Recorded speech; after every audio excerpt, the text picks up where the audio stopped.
Good morning, welcome back to 101 Orthodox Saints. Today we're going to be reading about Kassiani the Hymnographer, celebrated on September 7th. St Kassiani was born to a wealthy family in Constantinople. Known for her beauty and intelligence, she caught the eye of the Empress Euphrosyne,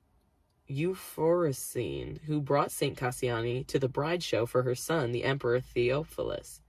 At this gathering of potential wives, two girls, Kassiani and Theodora, stood out. In the end, Theodora received the next golden apple, declaring her to be the next empress.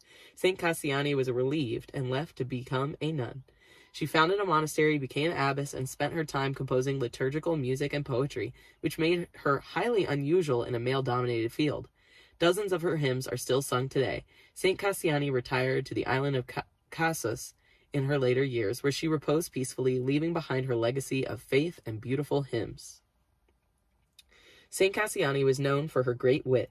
When Emperor Theophilus approached her during the bride show, he said, "From a woman came the baser things," referring to Eve and the fall. St. Kassiani instantly replied, "From a woman also came the best of things," referring to the Theotokos and Christ. I love her for that so much. St. Kassiani is the earliest known female composer in the entire world. She bravely endured beatings because she followed the church's teachings about icons. When others, including the emperor, said that Christians shouldn't venerate icons, she boldly proclaimed, "I loathe silence when it is time to speak out." Amen. Fascinating facts. The hymn of Kassiani was sung each year during Holy Week. It is considered one of the most difficult pieces of Byzantine chant because of its wide vocal range. The hymn of Kassiani is written from the perspective of the woman who anointed Jesus' feet with myrrh and washed them with her own tears.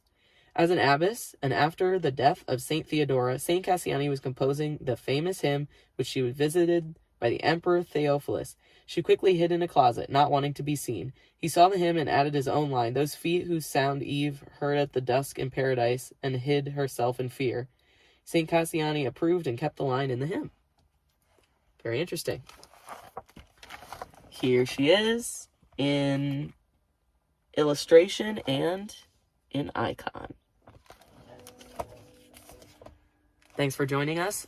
I'm Amelia, your Orthodox friend, and tune in another time for more 101 Orthodox Saints. God bless, God be with you, and goodbye.